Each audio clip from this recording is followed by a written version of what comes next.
Halo, selamat pagi Bapak, Ibu, dan Saudara yang dikasihi oleh Tuhan. Sungguh kita patut mengucap syukur karena hari ini kita boleh memasuki minggu yang baru. Dan mari kita akan membaca firman Tuhan dari kitab Ulangan pasal yang ke-14. Demikian firman Tuhan. Kamulah anak-anak Tuhan, Allahmu, janganlah kamu menoreh-noreh dirimu ataupun menggundur rambutmu di atas dahimu karena kematian seseorang. Sebab engkaulah umat yang kudus bagi Tuhan Allahmu, dan engkau dipilih Tuhan untuk menjadi umat kesayangannya dari antara segala bangsa yang di atas muka bumi. Janganlah engkau memakan sesuatu yang merupakan kekejian. Inilah binatang-binatang berkaki 4 yang boleh kamu makan: lembu, domba dan kambing, rusa, kijang, rusa dandi, kambing hutan, kijang gunung, lembu hutan, domba hutan, setiap binatang berkaki 4 yang berkuku belah, yaitu yang kukunya bersela panjang menjadi 2, dan yang memamah biak di antara binatang-binatang berkaki 4, dan itu boleh kamu makan. Tetapi inilah yang tidak boleh kamu makan dari antara yang memamah biak atau dari antara yang berbelah dan bersela kukunya: unta, kelinci, hutan, dan marmut, karena semuanya itu memang memamah biak, tetapi tidak berkuku belah. Haram semuanya itu bagimu. Juga babi hutan, karena memang berkuku belah, tetapi tidak memamah biak. Haram itu bagimu. Daging binatang-binatang itu janganlah kamu makan, dan janganlah kamu terkena bangkainya. Inilah yang boleh kamu makan dari segala yang hidup di dalam air, segala yang bersirip dan bersisik boleh kamu makan. Tetapi segala yang tidak bersirip atau bersisik janganlah kamu makan. Haram semuanya itu bagimu. Setiap burung yang tidak haram boleh kamu makan, tetapi yang berikut janganlah kamu makan: burung raja wali, ering janggut, elang laut, elang merah, elang hitam, dan burung dendan menurut jenisnya, setiap burung gagak menurut jenisnya, burung unta, burung hantu, camar, dan elang sikap menurut jenisnya, burung punguk, burung hantu besar, burung hantu putih, burung undan, burung ering, dan burung dendan air, burung rangung, dan bangau menurut jenisnya, meragai dan kelelawar, juga segala binatang mengeriap yang bersayap, itu pun haram bagimu, jangan dimakan. Segala burung yang tidak haram boleh kamu makan. Janganlah kamu memakan bangkai apapun, tetapi boleh kau berikan kepada pendatang yang di dalam tempatmu untuk dimakan, atau boleh kau jual kepada orang asing, sebab engkaulah umat yang kudus bagi Tuhan Allahmu. Janganlah kau masak anak kambing dalam air susu induknya. Haruslah engkau benar-benar mempersembahkan 1/10 dari seluruh hasil benih yang tumbuh di ladangmu tahun demi tahun di hadapan Tuhan Allahmu di tempat yang akan dipilihnya untuk membuat namanya diam di sana. Haruslah engkau memakan persembahan persepuluhan dari gandummu, dari anggurmu dan minyakmu, ataupun dari anak-anak sulung lembu sapimu dan kambing dombamu, supaya engkau belajar untuk selalu takut akan Tuhan Allahmu.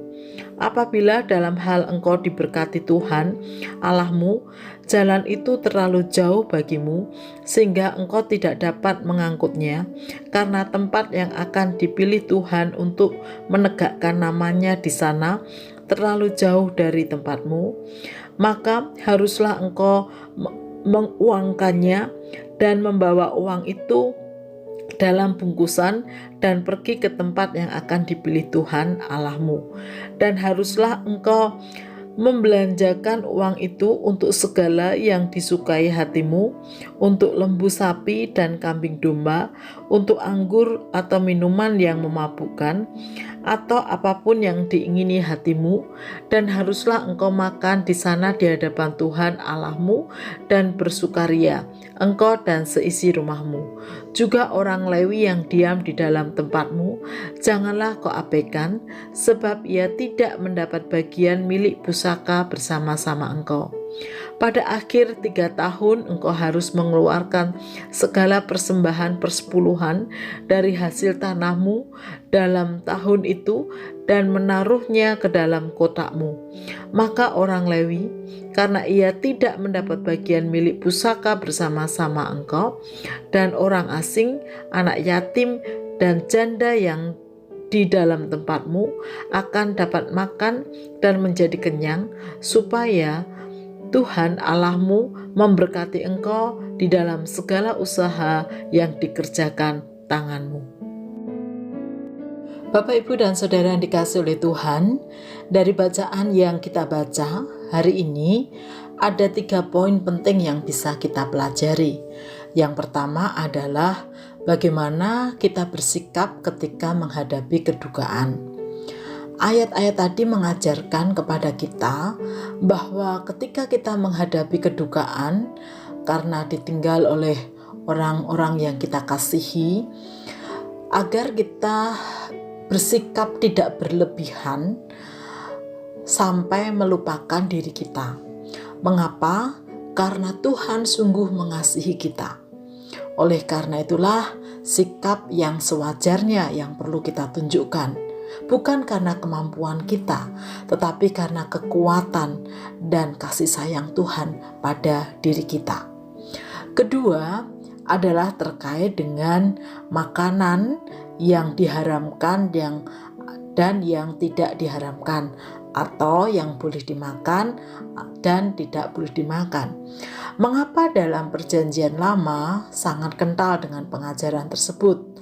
Ya, satu nilai yang kita bisa pelajari dari sini adalah mengajarkan kita supaya kita menjadi orang yang tidak serakah.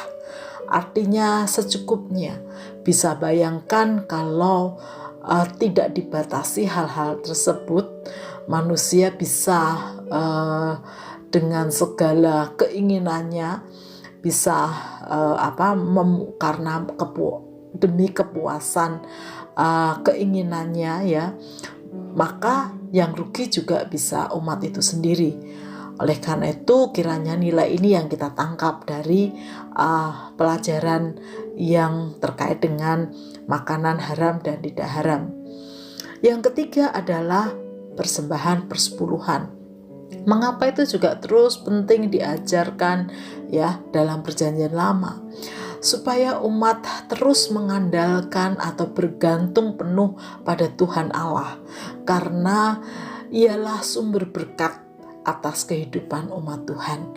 Oleh karena itu ketika umat diajarkan berdisiplin memberikan persepuluhan, Tuhan ingin agar umat Tuhan terus memiliki hati yang terarah pada Tuhan, yang menjadi sumber berkat. Mari kita berdoa. Tuhan Yesus, terima kasih dari firman-Mu kami boleh belajar bagaimana kami harus bersikap dalam hidup sehari-hari.